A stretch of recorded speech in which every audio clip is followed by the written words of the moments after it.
At this point, I just want to conclude, ask the members of Cosmos to fly on up here so we can acknowledge them, and we'll close out our evening. Come on up.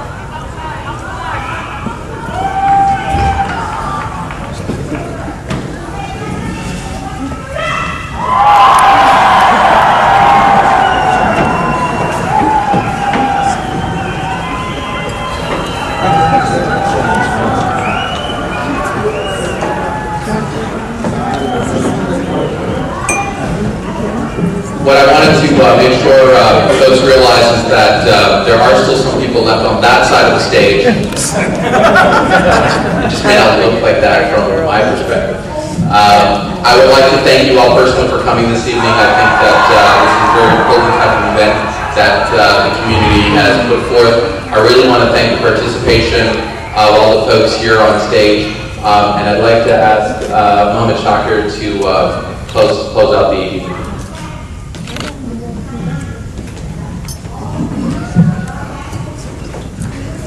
Well, in fact, the closing remarks were already given by the former publisher of the Miami Herald, with the new leadership of the Miami Herald, that only informed citizenry can keep our democracy going.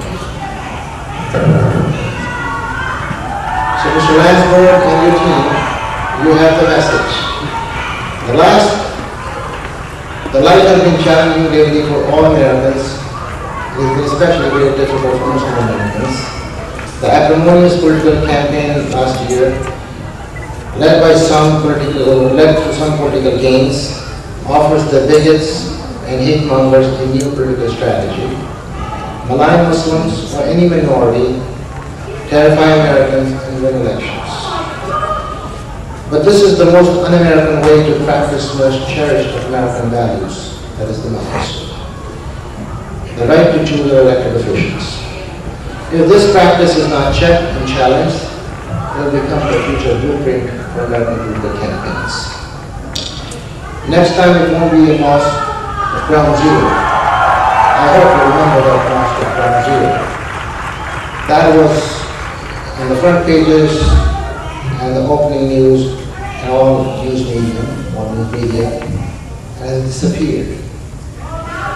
But trust me, in the next few months, the 10th anniversary of 9/11 with the economy. And that will become the lead story till 2012 elections. Fortunately, when human decency is challenged, people are targeted and oppressed for who they are. If you select individuals rise above the rest to speak for the vulnerable, they are driven by the conviction and American values to oppose hate and bigotry and to make community a better place for all. We thank all of you for joining us here to honor these folks who exactly doing that. And we thank you for receiving your awards by doing your job. But our challenge to deny bigots and hate mongers the reward of their hate campaigns and to oppose attempts to divide our nation at the expense of one community, that can be done with reason and education to American people to challenge that and stall that. There is enough clout in this room, enough experience, enough reasonable people to make a case for American values. You can do it if you walk with a new perception about American Muslims, about 9/11, and about our future together.